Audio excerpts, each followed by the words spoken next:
ಇತ್ತೀಚಿನ ದಿನಗಳಲ್ಲಿ ಪ್ರೇಮ ವಿವಾಹಗಳ ಬಳಿಕವೂ ಕುಟುಂಬದ ಒಪ್ಪಿಗೆ, ಪರಸ್ಪರ ನಂಬಿಕೆ ಮತ್ತು ಗೌರವದ ಕೊರತೆಯಿಂದ ದುರಂತಗಳು ನಡೀತಾ ಇರುವ ಘಟನೆಗಳು ಹೆಚ್ಚಾಗ್ತಾ ಇವೆ.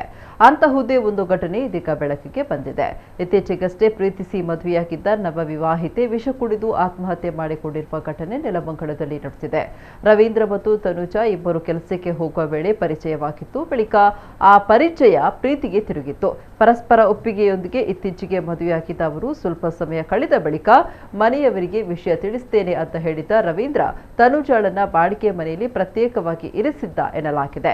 ಭಾನುವಾರ ತನುಜಾ ಪತಿ ರವೀಂದ್ರನಿಗೆ ಕರೆ ಮಾಡಿ ಮನೆಗೆ ಬರಲು ತಿಳಿಸಿದ್ದು, ಆದರೆ ಈಗ ಬರಲು ಸಾಧ್ಯ ಇಲ್ಲ, ನಾಳೆ ಬೆಳಗ್ಗೆ ಬರ್ತೇನೆ ಅಂತ ರವೀಂದ್ರ ಹೇಳಿದ್ದಾನೆ. ಇದರಿಂದ ಮನನೊಂದ ತನುಜಾ ಮೊಬೈಲ್ ಅನ್ನು ಸ್ವಿಚ್ ಆಫ್ ಮಾಡಿಕೊಂಡಿತ್ತು.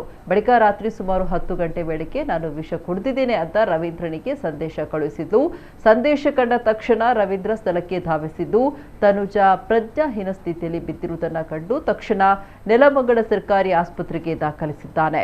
ಆದರೆ ಅಷ್ಟರಲ್ಲಾಗಲೇ ತನುಜಾ ಮೃತಪಟ್ಟಿರುವುದಾಗಿ ವೈದ್ಯರು ತಿಳಿಸಿದ್ದಾರೆ. ಈ ಕುರಿತು ನೆಲಮಂಗಲ ಪೊಲೀಸ್ ಠಾಣೆಯಲ್ಲಿ ಪ್ರಕರಣ ದಾಖಲಾಗಿದ್ದು ಪೊಲೀಸರು ತನಿಖೆ ನಡೆಸ್ತಾ ಇದ್ದಾರೆ.